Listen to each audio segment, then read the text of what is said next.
Kembali bertemu, sekurang-kurangnya 7 rakyat Palestin dilaporkan terkorban dalam serangan udara yang dilancarkan rejim penjajah Zionis di Kamp Al-Nusairat di tengah semenanjung Gaza. Menurut Pegawai Kesihatan Palestin, kejadian berlaku ketika petugas dalam persiapan untuk memulakan proses pengagihan barangan asas makanan, termasuklah pek makanan yang dihantar oleh pasukan Sekretariat Ops Ihsan.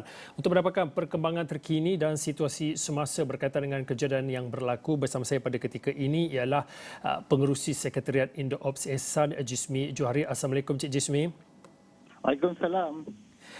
Cik Jismi, mungkin boleh dikongsikan pada waktu ini keadaan semasa dan situasi yang berlaku, kerana saya difahamkan sebenarnya ada beberapa kawasan yang diserang oleh rejim ketika rakyat Palestin menunggu bantuan kemanusiaan di beberapa kawasan, dan antaranya adalah yang berlaku serangannya di Kamp Al-Nusairat di tengah semenanjung Gaza. Kau boleh beri sedikit gambaran situasi sebenar apa yang berlaku?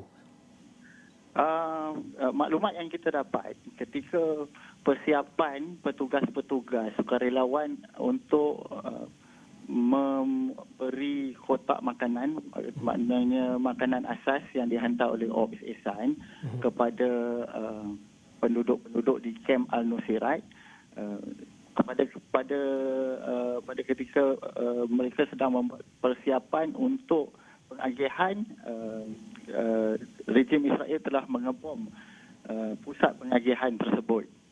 Dan pada ketika ini maklumat yang kita dapat, 7 orang telah syahid ketika pengeboman tersebutlah yang berlaku pada jam 11 pagi tadi. Cik Jismi, kau boleh beri sedikit maklumat tentang keadaan Sekretariat Malaysia yang terlibat dalam Ops Ihsan yang berada di kawasan berkelana. Bagaimana keadaan mereka dari segi kesihatan setelah berlakunya serangan itu? Kita petugas-petugas yang berada di sana bukan daripada Sekretariat Ops Ihsan. Itu adalah petugas-petugas daripada Persatuan Belia dan Sukan Gaza. Kita bekerjasama dengan mereka untuk pengagihan.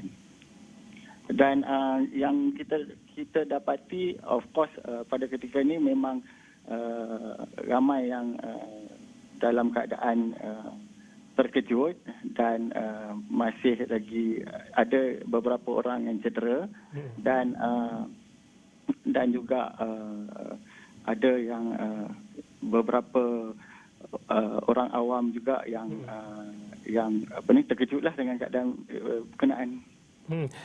Ya. Cik Jismi, mungkin boleh kongsikan juga dengan apa yang berlaku, bagaimana koordinasi dan juga pergerakan seterusnya bagi misi bantuan kemanusiaan yang digerakkan oleh Ops Ihsan ini? Setakat ini, sejak daripada 15 Februari, Ops Ihsan telah menghantar 33,000 kotak makanan yang mempunyai barangan makanan asas seperti tepung, gula, minyak masak, minyak zaitun, kekacang dan sebagainya lah, yang merupakan makanan ruji untuk penduduk Gaza. Dan penghantaran telah dibuat dalam beberapa fasa. Dan yang terbaru, semalam kita telah menganjurkan satu perancangan untuk pengagihan pada hari ini. Memandangkan hari ini adalah hari Jumaat dan ini adalah pengagihan pertama di Gaza pada bulan Ramadan ni. Dan kami telah memilih Kamp Al-Nusairat untuk mengagih kotak-kotak makanan tersebutlah kepada penduduk di Gaza yang telah kehilangan tempat tinggal dan amat memerlukan makanan pada ketika ini. Selepas ini, di mana lokasi ataupun perancangan untuk Ops Ihsan memberikan tumpuan untuk menghulurkan bantuan? Sekarang ini di Kamp Al-Nusairat, selepas ini di mana? Itu kita ada perancangan dalam beberapa tempat di dalam Gaza buat masa ini, di Rafah sendiri, di Deir Balah, dan kita akan cuba ke utara Gaza, utara yang boleh, tapi memandangkan keadaan utara lebih panas berbanding dengan kawasan-kawasan lain di Gaza sendiri. Dan insyaAllah kita akan sentiasa dan terus sentiasa membantu dan terus menghantar bantuan makanan pada saudara mara kita di Gaza.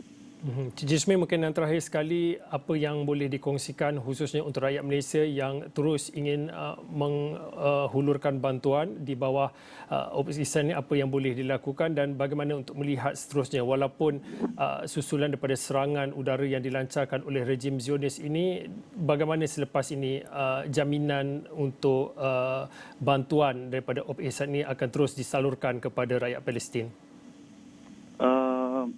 Jaminan berkenaan dengan serangan daripada rejim Zionis ni memanglah kita tak dapat nak menjamin dia orang akan memberhentikan jaminan. Jadi daripada segi kemanusiaan kita harus membantu mereka di Gaza kerana lebih daripada 1.7 juta rakyat Gaza sekarang ni adalah berada di ambang kebuluran. Dan kita tengok walaupun penghantaran dihantar melalui udara, tapi kita masih merasakan penghantaran melalui jalan darat adalah lebih efektif. Dan seminggu sebelum ni kita pun dapat lihat yang setiap penghantaran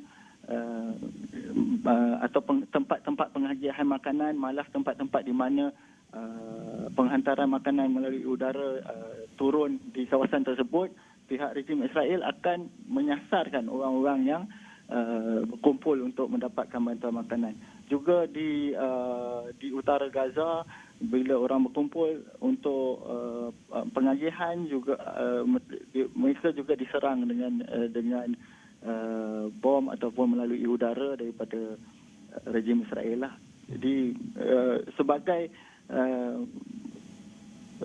manusia, sebagai insan, kita tak boleh berhenti dalam membantu Gaza. Saya menyeru seluruh rakyat Malaysia kalau ada keinginan untuk membantu kami di OPISAN untuk terus membantu saudara-saudara kita di Gaza, kita alu-alukan.